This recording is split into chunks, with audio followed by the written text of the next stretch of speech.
ഞാൻ അഖിൽ റനി. ഇന്നത്തെ വീഡിയോയിലൂടെ നമ്മൾ കരാട്ടയുടെ വാമപ്പ് എക്സസൈസുകളാണ് പരിചയപ്പെടുന്നത്. ഇപ്പൊ നമ്മൾ കരാട്ടയിലെ വാമപ്പ് എക്സസൈസ്, കരാട്ടെ നമ്മൾ കളിക്കാൻ തുടങ്ങുന്നതിന് മുന്നേ വാമപ്പ് എക്സസൈസ് വളരെ നിർബന്ധമാണ്. ഏത് ഗെയിമിനാണെങ്കിലും അതിനു മുന്നേ നമ്മൾ വാമപ്പ് എക്സസൈസ് നിർബന്ധമാണ്. ഇത് ബോഡി സ്ട്രെങ്തനിങ്ങിന് വേണ്ടിയിട്ട് നമ്മൾ കരാട്ടെ തുടങ്ങുന്നതിന് മുന്നേ, കരാട്ടെ തുടങ്ങുന്നത് വെച്ച് കഴിഞ്ഞാൽ ഒരു കുട്ടി കരാട്ടയിൽ ആദ്യമായിട്ട് ജോയിൻ ചെയ്ത് കഴിഞ്ഞാൽ ആ കുട്ടിക്ക് ആദ്യം തന്നെ നമ്മൾ എന്താ ചെയ്യുക, ഈ എക്സസൈസുകൾ മാത്രമേ ഉണ്ടാവുള്ളൂ. അപ്പൊ കുട്ടിയുടെ ബോഡി ഓട്ടോമാറ്റിക്കായിട്ട് ആ പവറിലോട്ട് കയറി വരും. ഇത് കുട്ടികളുടെ ബോഡി സ്ട്രെച്ച് ആവാനും ഫ്ലെക്സിബിൾ ആവാനും ഒക്കെയാണ് നമ്മൾ എന്ത് ചെയ്യുന്നത്, ഈ വാമപ്പ് എക്സസൈസ് യൂസ് ചെയ്യുന്നത്. അല്ലെങ്കിൽ നമ്മളൊരു ഗെയിമിലൊക്കെ സ്റ്റാർട്ട് ചെയ്യുന്ന സമയത്ത് വാമപ്പ് എക്സസൈസുകൾ ഇല്ലെങ്കിൽ നമുക്ക് ഉടുക്കുകളൊക്കെ വരാനുള്ള ചാൻസുകൾ വളരെ കൂടുതലായിരിക്കും. ഇത് ഡെയിലി വീട്ടിൽ നിന്ന് ചെയ്യാൻ വേണ്ട എക്സസൈസുകളാണ്. ഒരു കരാട്ടെ കുട്ടി ബേസിക് ആയിട്ട് പ്രാക്ടീസ് ചെയ്ത് കഴിഞ്ഞാൽ ആ കുട്ടിയുടെ ബോഡി സ്ട്രെങ്തനിങ്ങിന് വേണ്ടിയിട്ട് ഡെയിലി ചെയ്യാനുള്ള എക്സസൈസുകളാണ് എന്ത് പറയാ, വാമപ്പ് എക്സസൈസ് എന്ന് പറയാം. ഇപ്പൊ നമ്മള് വാമപ്പ് എക്സസൈസുകളോട് കിടക്കുന്നതിന് മുന്നേ നമുക്ക് ആദ്യം കരാട്ടെ എങ്ങനെയാണ് സ്റ്റാർട്ട്. കരാട്ടെ നമ്മൾ ക്ലാസ് സ്റ്റാർട്ട് ചെയ്യുന്ന സമയത്ത് നമ്മൾ കരാട്ടെ ക്ലാസ്സിൽ ആദ്യം നമ്മൾ ഇരിക്കുന്ന പൊസിഷൻ, മെഡിറ്റേഷൻ പൊസിഷൻ ഉണ്ട്, നമ്മൾ സീസെ എന്ന് പറയും. സോ സീസെ പൊസിഷനിലാണ് കരാട്ടെ ക്ലാസ് നമ്മൾ സ്റ്റാർട്ട് ചെയ്യുന്നത്. സോ എങ്ങനെയാണ് നമ്മൾ സീസെ പൊസിഷനിൽ ഇരിക്കുന്നത് നമുക്ക് നോക്കാം. സോ സീസെ പൊസിഷനിൽ നമ്മൾ കാല് ആദ്യം റൈറ്റിലേക്ക് ഫ്രണ്ടോട്ട് വെച്ചു, നമ്മൾ ഇടത്തെ കാല് താഴെ വന്നു കൂട്ടി, അതിനുശേഷം ഇത് തിരിച്ച് ഇതിന് മുകളിലോട്ട് കയറ്റും.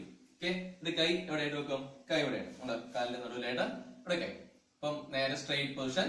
സീസെ പൊസിഷന്റെ മീനിങ് തന്നെ സ്ട്രെയിറ്റ് ആയിട്ട് ഇരിക്കുക എന്നാണ്. അപ്പൊ സ്ട്രെയിറ്റ് ആയിട്ട് ഇരിക്കുക, നമ്മൾ ബോഡി എന്തായിരിക്കും, സ്ട്രെയിറ്റ് ആയിരിക്കണം, നമ്മൾ സ്പൈനൊക്കെ നേരെ ആയിരിക്കും നിവർന്നിട്ടുണ്ടാവുക. കൈ വെച്ചു നേരെ ഇരുന്നു, നമ്മൾ കണ്ണടച്ച് ക്ലോസ് ചെയ്തിട്ട് മെഡിറ്റേഷൻ പൊസിഷനിൽ ഇരിക്കാം. ഓക്കെ, അപ്പൊ നമ്മൾ കൈ വെക്കുന്ന സമയത്ത് ഇവിടെ ഇത് നടുവിലായിട്ട് ഈ പൊസിഷനിലാണ് സീസെ പൊസിഷൻ. ഈ പൊസിഷനിൽ ഇരുന്ന് നമ്മൾ മെഡിറ്റേഷൻ പൊസിഷന് വേണ്ടി യൂസ് ചെയ്യും. സോ മെഡിറ്റേറ്റ് ചെയ്യുന്ന സമയത്ത് നമ്മൾ സാധാരണ ഈ പൊസിഷനിലായിരിക്കും, ബോഡി സ്ട്രെയിറ്റ് ആയിട്ട് ഇരിക്കുന്ന പൊസിഷൻ, അതാണ് സീസെ പൊസിഷൻ എന്ന് പറയുന്നത്. സോ സീസെ പൊസിഷൻ നമ്മൾ സ്റ്റാർട്ട് ചെയ്തു. അതിനുശേഷം നമ്മൾ എന്ത് ചെയ്യണം, ഇത് എന്ത് ചെയ്യുന്ന സമയത്ത് നമ്മൾ മുന്നിൽ നിൽക്കുന്നത് ടീച്ചറാണോ അല്ലെങ്കിൽ ടീച്ചേഴ്സിനെയും എല്ലാവരും നമ്മൾ എന്ത് ചെയ്യും, റൈസ് ചെയ്യും. റൈസ് എന്ന് വെച്ചാൽ നമ്മൾ വണങ്ങാൻ തുടങ്ങും. ഓക്കെ, ബോ ചെയ്യും. ഇതാണ്. ഇനി എങ്ങനെയാണ് റൈസ് ചെയ്യുന്നത് നോക്കാം. റൈസ് ചെയ്യുമ്പോൾ നമ്മളിപ്പോ ചെയ്യുന്നത് ഇരുന്ന പൊസിഷൻ എങ്ങനെ റൈസ് ചെയ്യുന്നതാണ്. ഇരുന്ന പൊസിഷൻ റൈസ് ചെയ്യുന്ന സമയത്ത് നമ്മൾ നോക്കുന്നത്, നോക്കിയേട്ടാ, ഇടത്തെ കൈ മുന്നോട്ട് വെക്കും. ഇടത്തെ കൈ മുന്നിൽ നമ്മൾ വെച്ചു ആദ്യം, അതിനുശേഷം നമ്മൾ വലത്തെ കൈ വെക്കും. ഓക്കെ, ആദ്യം ഇടത്തെ കൈയാണ്, അതിനുശേഷമാണ് വലത്തെ കൈ വെക്കുക. ഇടത്തെ കൈയും വലത്തെ കൈയും വെച്ചതിന് ശേഷം നമ്മൾ എന്ത് ചെയ്യും, നേരെ ബെൻഡ് ചെയ്യും. ഓക്കെ, നെറ്റ് വന്ന് അതിലോട്ട് വിളിക്കും. കൈ വിളിക്കും. ഇതാണ് സീസെ പൊസിഷൻ. അപ്പൊ സീസെ പൊസിഷൻ നമ്മൾ റൈസ് ചെയ്യുന്ന സമയത്ത് ഓർമ്മിക്കുക, ആദ്യം ലെഫ്റ്റ് ഹാൻഡ് ആണ്, ലെഫ്റ്റ് വെച്ചു, റൈറ്റ് വെച്ചു, അതിനുശേഷം ബോ ചെയ്യുന്നു, അതിനുശേഷം റൈറ്റ് മുകളിലോട്ട് വെച്ചു, ലെഫ്റ്റ് മുകളിലോട്ട് വെച്ചു.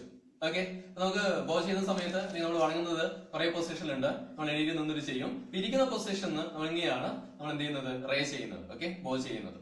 നമുക്ക്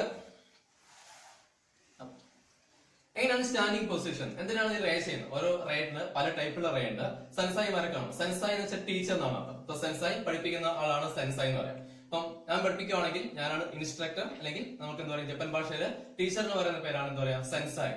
അപ്പൊ സെൻസായി ടീച്ചർ എന്ന് മാത്രമല്ല, ജപ്പാൻകാർ ഇതിന് യൂസ് ചെയ്യുന്നത് വലിയ ആൾക്കാർ, മുതിർന്ന ആൾക്കാർക്കൊക്കെ എന്താ പറയാ, ഒരു സെൻസായി എന്ന് വിളിക്കും. ഓക്കെ, അപ്പൊ സെൻസായി എന്ന് പറയുന്നത് മുതിർന്ന ആൾ എന്നുള്ള ഒരു കൺസെപ്റ്റ് ആണ് സെൻസായി എന്നുള്ളതിന് പറയാം. അല്ലെങ്കിൽ നമ്മൾ സാധാരണ കരാട്ടെ ക്ലാസ്സുകളിലാണെങ്കിൽ അതിന് എന്താ പറയും, ടീച്ചർ എന്നുള്ളൊരു പേരാണ് സെൻസായി എന്നുള്ള സാധനം യൂസ് ചെയ്യും, സെൻസായി. അപ്പൊ സെൻസായി നമ്മൾ ഇത് ചെയ്തതിനു ശേഷം പിന്നെ ചെയ്യുന്നത് സെൻസായിക്ക് എന്ത് ചെയ്യും, റൈസ് ചെയ്യും. അപ്പൊ സെൻസായി റൈസ് ചെയ്യുന്ന സമയത്ത് സാധാരണ നമ്മൾ സെൻസായി റേ എന്ന് ടീച്ചർമാർ പറയാൻ പാടില്ല. കുട്ടികൾ ഏതെങ്കിലും സ്റ്റുഡൻസ് ആണെങ്കിൽ അവർ പറയും, എന്താ പറയാം, സെൻസായി റേ എന്ന് പറഞ്ഞിട്ട് അവർ തമ്മിൽ എന്ത് ചെയ്യും, റൈസ് ചെയ്യും. അപ്പൊ ഇങ്ങനെ റൈസ് ചെയ്യാൻ നോക്കിയാട്ടെ. അപ്പൊ തമ്മിൽ നേരെ നിൽക്കുവാണെങ്കിൽ നേരെ നിൽക്കും. റൈസ് ചെയ്യുമ്പോൾ കാല് നമ്മള് മുസുബി ഡാച്ചി കമാത്തയുടെ പൊസിഷനാണ് കാലുണ്ടാവുക. അപ്പൊ മുസുബി ഡാച്ചി കമാത്തയുടെ പൊസിഷനിൽ കാല് വെച്ച് അവിടെ നമ്മൾ കൈ എന്ത് ചെയ്യും, നേരെ സ്ട്രെയിറ്റ് ആയിട്ട് ചേർത്ത് നമ്മൾ അറ്റൻഷനൊക്കെ നിൽക്കുന്ന പൊസിഷനിൽ കൈ ചേർത്ത് വെച്ചു. അതിനുശേഷം ബോഡി മൊത്തമായിട്ട് ഒരേപോലെ മുന്നോട്ടേക്ക് ബെൻഡ് ചെയ്യും. ഓക്കെ, നമുക്ക് നോക്കാം. ഇതാണ്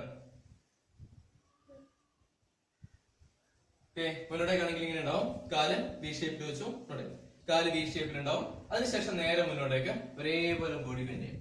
ഇതാണ് റേ എന്ന് പറയും, വണങ്ങുന്നത്. ഓക്കെ, ബോ ചെയ്യാം അല്ലെങ്കിൽ റേ ചെയ്യാം. ഇപ്പൊ ജപ്പാൻ ഭാഷയിൽ റേ ചെയ്യാന്ന് പറയാം. നമ്മള് സെൻസായി ആണെങ്കിൽ സെൻസായി റേ എന്ന് പറയും. അപ്പൊ സെൻസായി മുന്നോട്ടേക്ക് തമിഴ് റേ ചെയ്യുന്നതിന് ഒട്ടഗാനി റേ എന്ന് പറയും. ഒട്ടഗാനി റേ, സെൻസായി നീ റേ, ഇത് ഒട്ടഗാനി റേ. അപ്പൊ നമ്മൾ രണ്ടുപേരും നമുക്ക് കണ്ടു. അപ്പൊ കണ്ടു കഴിഞ്ഞാൽ തമ്മിൽ പരസ്പരം അങ്ങോട്ടും ഇങ്ങോട്ടും റേ ചെയ്യുന്നതിന് പറയുന്ന പേരാണ് ഒട്ടഗാനി റേ, ഒട്ടഗാനി റേ. ഓക്കെ, ഇപ്പൊ ടീച്ചറിന് വേണ്ടി നമ്മൾ എന്ത് ചെയ്യും, ഞാൻ എന്റെ ടീച്ചറെ കണ്ടിട്ട് ഞാൻ റേ ചെയ്യുന്ന സമയത്ത് ഞാൻ ടീച്ചറോട് എന്താ പറയാ, ഞാൻ ടീച്ചർ നോക്കിയിട്ട് സെൻസായി റേ, സെൻസായി നീ റേ, ഇതാണ് നമ്മൾ ടീച്ചേഴ്സിന് എന്ത് ചെയ്യാം, ബെൻഡ് ചെയ്യുന്നത്, ടീച്ചേഴ്സിന് ബോ ചെയ്യുന്നതാണ് നമ്മള് സെൻസായി നീ റേ. സെൻസായി എന്ന് വെച്ചാൽ ടീച്ചറാണ്, ഓർമ്മിക്കാം, സെൻസായി. ഓക്കെ, ഇനി ക്ലാസ് സ്റ്റാർട്ട് ചെയ്യുമ്പോൾ നമ്മൾ ആദ്യം തന്നെ ഒരു റേയും കൂടെ ഉണ്ട്. നമ്മൾ സാധാരണ ഇതിന് എന്താ പറയാ, മുന്നോട്ടേക്ക് ഓക്കെ, ഷോമെൻ നീ റേ എന്ന് പറയും. ഷോമെൻ നീ റേ. അപ്പൊ നമ്മൾ ക്ലാസ് ഷോമെൻ എന്ന് വെച്ച് കഴിഞ്ഞാൽ, ഷോമെൻ നീ എന്ന് വെച്ച് കഴിഞ്ഞാൽ നമ്മൾ ഫ്രണ്ടിലേക്ക് ചെയ്യുന്ന റേ എന്നാണ് അതിന്റെ അർത്ഥം. ഫ്രണ്ടിലേക്ക് ചെയ്യാം. അതായത് പണ്ട് കരാട്ടെ ക്ലാസ്സുകളിലൊക്കെ ആണെങ്കിൽ ജപ്പാൻകാർ അവരെ ക്ലാസ്സുകളിൽ സ്റ്റാർട്ടിങ്ങിൽ ഫ്രണ്ടിലായിട്ട് എന്താ പഴയ ടീച്ചർമാരുടെയും അല്ലെങ്കിൽ അവരുടെ ഗുരുക്കന്മാരുടെയും ഇനി പ്രാർത്ഥിക്കാനുള്ള കുറെ രൂപങ്ങളൊക്കെ ഉണ്ടാവും. അപ്പം അതിലോട്ട് റേ ചെയ്യുന്നതാണ് ഷോമെൻ റേ. നമ്മൾ ഷോമെൻ റേ റേ. ഓക്കെ, ഷോമെൻ ഷോമെൻ ഷോമെൻ നീ റേ, ഇതാണ് ഷോമെൻ നീ റേ. ഓക്കെ, സൻസായി നീ റേ, ഒട്ടകായ് നീ റേ. പരസ്പരം ചെയ്യുന്നതാണ് ഒട്ടകായ് നീ റേ. ടീച്ചേഴ്സിനോട് ചെയ്യുന്നതാണ് സൻസായി നീ റേ. ഓക്കെ, ക്ലാസ് തുടങ്ങുമ്പോൾ മുന്നിലേക്ക് ചെയ്യുന്നതാണ് എന്താ പറയാ, നമ്മള് ഷോമെൻ നീ റേ എന്ന് പറയും. ഷോമെൻ നീ റേ. ഓക്കെ, ഇനി ക്ലാസ്സിന് നമ്മൾ എന്ത് ചെയ്യും, റെസ്പെക്ട് കൊടുക്കും. ക്ലാസ്സിന് ഡോജോ എന്നാണ് പറയാ. ഡോജോ ജപ്പാൻ ഭാഷയില് ഡോജോ ആണ് ക്ലാസ് റൂം എന്ന് പറയും. സോ ക്ലാസ്സിന് റേ ചെയ്യുന്നതിന് എന്ത് പറയാം, നമ്മൾ ഡോജോ നീ റേ എന്ന് പറയും. ഓക്കെ, ഡോജോ റേ, ഡോജോ നീ റേ. ഇപ്പം നമ്മൾ 4 റേ ആണ് സാധാരണ. പരസ്പരം ചെയ്യുന്നതാണെങ്കിൽ ഇപ്പൊ നമ്മൾ തമ്മിൽ കണ്ടു കഴിഞ്ഞാൽ തമ്മിൽ അങ്ങോട്ടും ഇങ്ങോട്ടും ചെയ്യുന്ന റേക്ക് പറയുന്ന പേരാണ് ഒട്ടകൈനി റേ. ഒട്ടകൈനി റേ തമ്മിൽ ചെയ്യുന്നു, ഒട്ടകൈനി റേ. ഓക്കെ, ടീച്ചേഴ്സിനോട് ചെയ്യുന്നതാണ് സൻസായിനി റേ. സൻസായിനി റേ ടീച്ചേഴ്സിന് റേ ചെയ്യുന്നു. ഓക്കെ, സൻസായിനി റേ. അതിനുശേഷം മുന്നിലോട്ട് നമ്മുടെ ക്ലാസ്സിന് മുന്നിലേക്ക് ചെയ്യുന്ന റേ ആണ് ഷൊമെൻ നീ റേ. ഷൊമെൻ നീ റേ, ഷൊമെൻ നീ റേ. ഓക്കെ, എക്സസൈസ് സ്റ്റാർട്ട് ചെയ്യുമ്പോൾ ആദ്യത്തെ ഫസ്റ്റ് എക്സസൈസ് നമ്മൾ ജമ്പിംഗിൽ സ്റ്റാർട്ട് ചെയ്യാം. ഓക്കെ, ചെയ്യാൻ നോക്കാം. Okay, front back. Okay, side.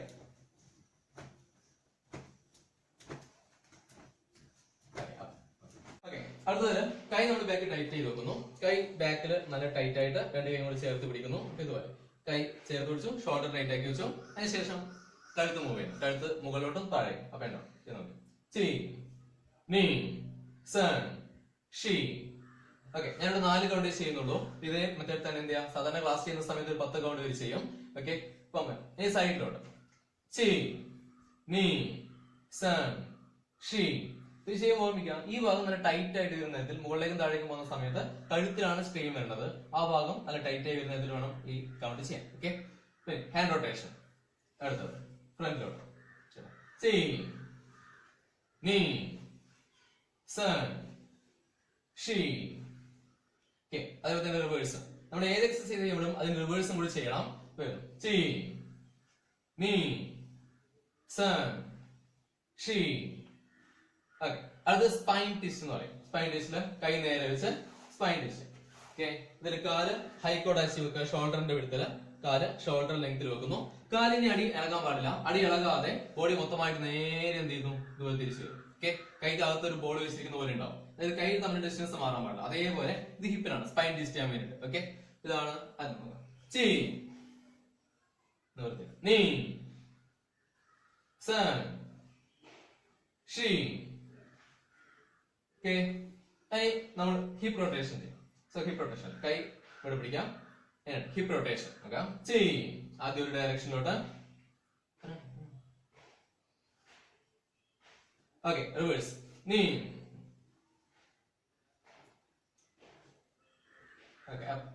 Sit-ups. Next sit-up step ആണ്. ചി സിറ്റപ്പ് നോക്കാം. കാലിന്റെ അടി മടമ്പ് പൊങ്ങാൻ പാടില്ല. മടമ്പ് പൊങ്ങാതെ പ്രശ്നം. ഓക്കെ, മടമ്പ് പൊങ്ങാതെ മുഴുവനായിട്ട് അമർന്നിരുന്നിട്ട് എണീക്കണം. ചി നീ സൺ ഷി. ഓക്കെ, അത് പ്രസ് ബാക്ക് പ്രസ് ഡൗൺ. നമ്മൾ ആദ്യം കൈ എന്ത് ചെയ്യും, കൈ ഹിപ്പിൽ ഉറപ്പിച്ച് വെക്കണം. കൈ ഹിപ്പിൽ ഉറപ്പിച്ചതിന് ശേഷം ആദ്യം പ്രസ് ബാക്ക്. ഓക്കെ, തലേക്ക് നേരെ പുറകിലോട്ട് ആക്കിയിട്ട് ബാക്കിലോട്ട് പ്രസ് ചെയ്യാം. അതിനുശേഷം എന്ത് ചെയ്യുന്നു, ഫ്രണ്ടിലോട്ട് പ്രസ് ചെയ്യും. ഓക്കെ, നോക്കാം. ചി നേരെ കൈ താഴെ, മുട്ടുമടങ്ങാതെ കൈ വന്ന് നിലത്തിൽ ചെയ്യണം. ഓക്കെ, നീ നേരെ സൺ താഴെ ഷീ. അത് ടേൺ ചെയ്ത് തിരിഞ്ഞു നോക്കി ഇങ്ങോട്ട് ഇങ്ങോട്ടേക്ക് അങ്ങോട്ടേക്ക് ബെൻഡ് ചെയ്ത് ഒന്നുകൂടെ അങ്ങോട്ടേക്ക് ബെൻഡ് ചെയ്ത് താഴേക്ക് ബെൻഡ് ചെയ്തു. താഴേക്ക് ബെൻഡ് ചെയ്ത് കൈ ടച്ച് ചെയ്ത് കൈ ടച്ച് ചെയ്തു. ഈ പൊസിഷൻ നിൽക്കുന്ന സമയത്ത് ഇവിടെ കാല് സ്ട്രെയിറ്റ് ആയിരിക്കണം, മുട്ട് മടങ്ങാതെ നേരെ താഴേക്ക്. ഓക്കെ, കൈ എത്രമാത്രം പറ്റുമോ അത്രയും മാക്സിമം തൊട്ട് ചെയ്യാം, ടച്ച് ചെയ്യാം. Okay, wide legs wide. ഇതിൽ കാലെപ്പം ഓർമ്മിക്കാം. കാലെപ്പോഴും വെക്കുന്നത് ഇങ്ങോട്ടേക്കായിരിക്കും. കാല് ഇങ്ങനെ വെക്കാൻ പാടില്ല, ഇങ്ങനെയല്ല വെക്കാം, ഇത് ഇങ്ങോട്ടേക്ക്. ഓക്കെ, ഇവിടെ നമ്മൾ സൈഡ് കിക്കിന്റെ പൊസിഷനിലാണ് കാല് വെക്കാം. അപ്പൊ നമുക്ക് സൈഡ് കിക്ക് പഠിക്കാം. ഈ പൊസിഷനിൽ കാല് വെച്ചിട്ട് വേണം നമ്മൾ എന്ത് ചെയ്യാം, കാല് സ്പ്രെഡ് ചെയ്യാം, മാക്സിമത്തിലൂടെ പോവാം.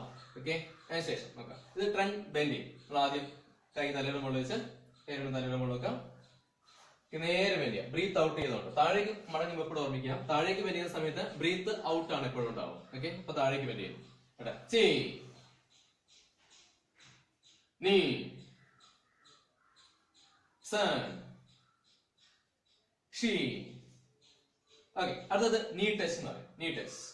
സോ നീ ടച്ചില് കൈ തലമുണ്ട്, ഒരു കൈ തലയുടെ മുകളിൽ നീ ടച്ച്. ഓക്കെ, മറ്റേ കൈ ബാക്കിലോട്ട് പോകും. ഇങ്ങോട്ടേക്ക് ടേൺ ചെയ്യുന്ന സമയത്ത് ഈ കൈ ആയിരിക്കും തലയുടെ മുകളിൽ, അങ്ങോട്ടേക്ക് പോകുമ്പോൾ മറ്റേ കൈ തലയുടെ മുകളിൽ പോകും. വേണ്ട, ചി നീ സൺ ഷീ. അത് ട്രങ്ക് ട്വിസ്റ്റിംഗ്. ട്രങ്ക് ട്വിസ്റ്റിംഗില് കൈ ക്രോസ് ചെയ്യുന്ന, ക്രോസ് ചെയ്ത് വെച്ച് കഴിഞ്ഞാൽ ആ കൈ അങ്ങോട്ടേക്ക് വരും, ഇപ്പുറത്തെ കാലിലോട്ട് നോക്കാം. ഈ കൈ നേരെ മുകളിലേക്ക് വരണം. ഈ കൈയിലോട്ടാണ് ശരിക്കും എന്ത് ചെയ്യേണ്ടത്, നോക്കേണ്ടത്. ഓക്കെ, ഈ കൈയുടെ അകത്തോട്ട് വേണം നോക്കാൻ. ഇങ്ങനെ ചെയ്തിട്ട് ഓക്കെ, ഈ കൈയുടെ അകത്തോട്ട് നോക്കണം. വേണ്ട, നീ സൺ ഷീ ഗോ. ഓക്കെ, ഇത് ആദ്യം സ്ലോ ചെയ്യാം, അതിനുശേഷം ഒന്ന് സ്പീഡ് ചെയ്യാം. ചേട്ടാ, ചി നീ സൺ ഷീ. ഓക്കെ, അടുത്ത് side sit position. Side sit വരും. സൈഡ് സിറ്റ്, കാല് വൈഡാക്കാം, കാല് വൈഡാക്കണം, side sit. Okay, side sit. ഇതാണ് സൈഡ് സിറ്റില് ഫ്രണ്ട് പൊസിഷൻ എന്ന് പറയാം. കാല് സ്ട്രൈറ്റ് ആയിട്ടാകുമ്പോഴത്തേക്കും ഈ കാല് ഇതുപോലെ ഇരിക്കും. ഇതാണ് ഫ്രണ്ട് കിക്ക് പൊസിഷനിൽ സൈഡ് കിക്ക്, സൈഡ് സിറ്റ് എന്ന് പറയാം. ഓക്കെ, അപ്പൊ കാല് അമർന്നിരിക്കണം, കാലിന് മടമ്പ് പൊന്താൻ പാടില്ല. മടമ്പിന് മുഴുവനായിട്ട് എന്ത് ചെയ്യണം, മുഴുവനായിട്ട് അമർന്ന് അവിടെ ഇരിക്കണം. ഓക്കെ, നീ സൺ ഷീ ഗോ റഗോ. ഓക്കെ, കാല് അമർന്ന് നേരത്തെ കുത്തിയിട്ടായിരിക്കണം. ഓക്കെ, രണ്ട് കാലും മാക്സിമം താഴേക്ക് പ്രസ് ചെയ്തിട്ട്. ഇതാണ് സൈഡ് സിറ്റ് പൊസിഷൻ എന്ന് പറയാം.